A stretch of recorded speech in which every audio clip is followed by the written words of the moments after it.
Este módulo evalúa la competencia lectora, ¿sí?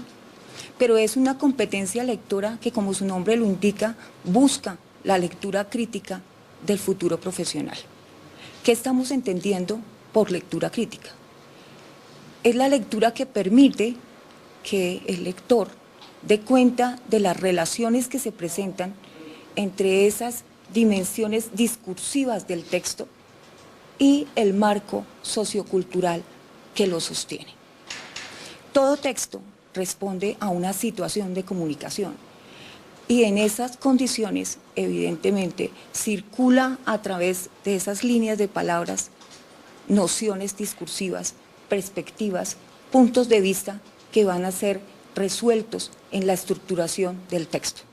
Se espera que el lector crítico pueda resolver el tipo de preguntas que surgen en ese tipo de relaciones entre lo que dice el texto y la situación comunicativa en el que el texto se presenta. ¿Cuáles son las dimensiones con las que contamos en este momento para que el instrumento evalúe esa actitud crítica del futuro profesional? La primera es una dimensión textual, evidente, ¿sí? Como su nombre lo indica, lo que va a intentar es mirar cómo el futuro lector, el futuro profesional, perdón, puede encontrar en la superficie del texto información que es pertinente para hablar de lo que trata el texto, para dilucidar su propósito y su finalidad. También encontramos allí preguntas que articulan información, que relacionan información de partes del texto para dar cuenta de sus contenidos y evidentemente inferir información que no se encuentra de manera explícita en ese contenido. La segunda dimensión es una dimensión relacional intertextual. Su nombre mismo nos está diciendo de qué se trata. Vamos a encontrar preguntas allí que van a indagar no solamente por la manera como se tejen las informaciones al interior del texto, sino cómo esas informaciones remiten a unos contenidos que pueden estar en otros textos de la cultura y que evidentemente se espera que el futuro profesional pueda relacionarlos, ubicarlos y dar cuenta de ese tipo de relaciones. La tercera dimensión es la dimensión enunciativa.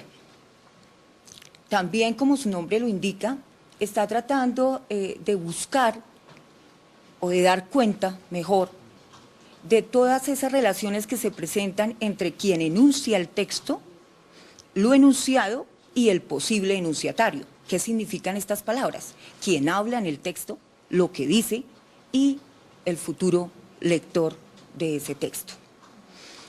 Estas preguntas son muy interesantes. ¿Por qué? Porque nos permiten deducir información acerca del posible lector de ese texto. ¿Y cómo caracterizamos al posible lector de ese texto? Evidentemente, haciendo un análisis del lenguaje que se usa, ¿cierto? De las estrategias que usó el enunciador para llegar a ese posible enunciatario. Casi que lo configura, lo estructura desde ya en la misma creación del texto. También podemos caracterizar, evidentemente, a partir de esos enunciados, a los personajes, por ejemplo, en una historia, a los que actúan, a los que dicen algo dentro de un texto. Entonces, el lenguaje y la enunciación son los elementos fundamentales de este grupo de preguntas en esta evidencia del módulo de lectura crítica. Otra dimensión es la valorativa. Y allí encontramos todas las preguntas que indagan por el reconocimiento de puntos de vista, de perspectivas, de visiones de mundo, ¿cierto?, de valoraciones que hace el enunciador sobre lo que está hablando. Y digámoslo que es una de las dimensiones más ricas del proceso de lectura crítica, porque es lo que permite de alguna manera que el lector, después de leer un texto, diga si está de acuerdo con esa perspectiva o si está de acuerdo con esas visiones de mundo que el texto le está promoviendo a través de su escrito. Tenemos otra dimensión, que es la dimensión sociocultural, otra dimensión importantísima de este módulo de lectura crítica y que además lo configura como tal, ser crítico, es decir, buscar, reconocer cómo esas estrategias discursivas de alguna manera orientan la mirada de su lector, cómo involucran al lector en ciertas prácticas socioculturales, cómo de alguna forma también se configuran prácticas socioculturales a partir de lo que se dice.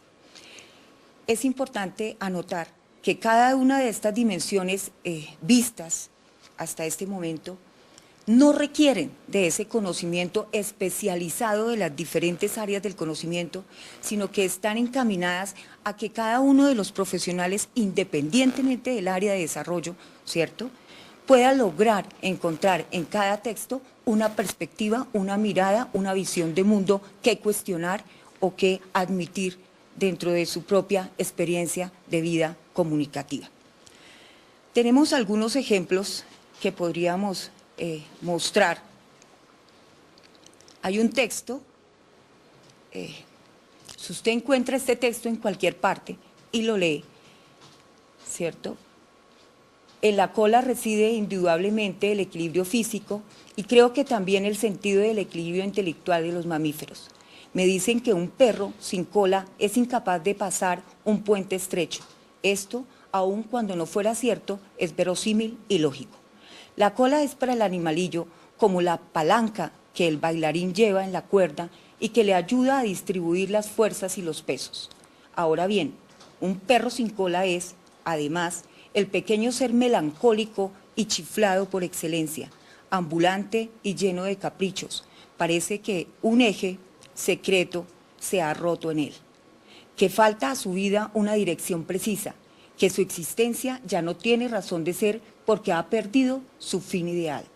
No me extrañaría que ese perro se hiciera misántropo y hasta que empezara a preguntarse qué puede haber más allá de la vida y cuál es el principio del fin de las cosas.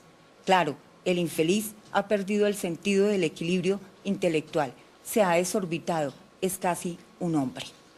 Y el hombre, la falta, o mejor dicho, la pérdida de la cola, ha influido en él espiritualmente.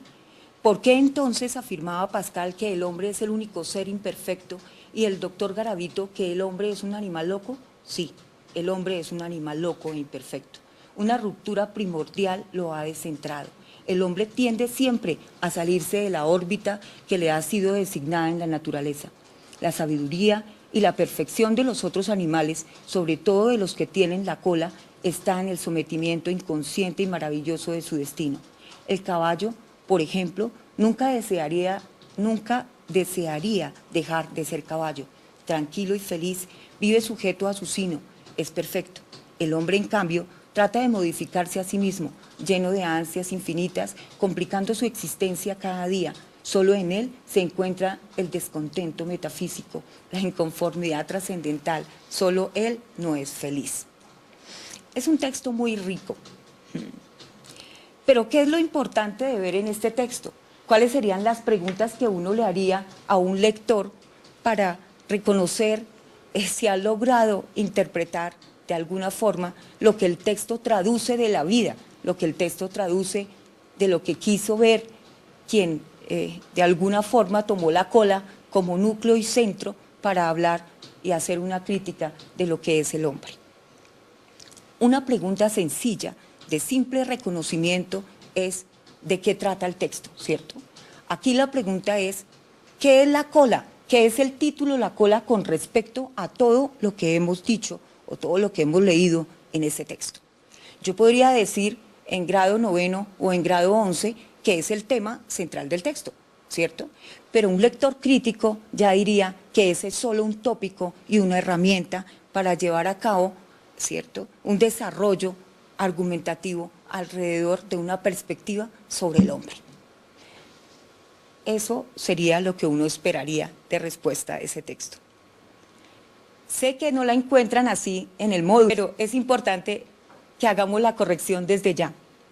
La idea es mirarla como es. Estamos hablando de lectura crítica, no estamos hablando de un proceso de comprensión simple, de un texto simple. La segunda pregunta dice, en el texto se emplean las expresiones de uso cotidiano para. Yo cambiaría el enunciado de esta pregunta por, en el texto se hace alusión a la cola y se mezcla entre juego y juego la noción de animal y de hombre para. ¿Qué se quiere hacer con esto? Evidentemente, la clave es B, provocar un efecto humorístico a partir de un razonamiento serio sobre la presencia o ausencia de la cola en los mamíferos. Según el autor, esta sí es una pregunta de lectura crítica. Según el autor, asumir la condición humana implica, espero que recuerden todo lo que hemos leído, aceptar el destino como algo inevitable, reconocer que su búsqueda no tiene fin, evitar situaciones que compliquen la existencia, dar rienda suelta a los impulsos naturales. Evidentemente, ¿cierto? La clave es B, reconocer que su búsqueda no tiene fin. ¿Por qué? Porque evidentemente ha perdido su centro, ha perdido la cola. Que los temas de lectura crítica que son evaluados en estas pruebas no son temas especializados o no están orientados a un área específica del conocimiento. ¿Por qué no refuerza, no nos recuerda esta parte? Entonces... Bueno, perfecto. Los únicos textos que hemos evitado de alguna manera dentro de esa gran búsqueda de referentes para la evaluación de lectura crítica son los textos literarios. Y queda claro para todos que de alguna manera el texto literario es demasiado subjetivo y esto no nos ayudaría, digámoslo así, a que encontremos respuestas muy claras. Lo contrario, encontraríamos una gran diversidad de respuestas críticas sobre estos temas. Los textos que hemos buscado son textos de circulación cotidiana. Encontramos, por ejemplo, afiches, propagandas, campañas publicitarias, textos en los que sus enunciadores dejan claro una perspectiva, una visión de mundo, diálogos en los que las personas dejan notar su forma de ver el mundo, su actuar en ciertas circunstancias, sus juicios de valor sobre ciertos comportamientos.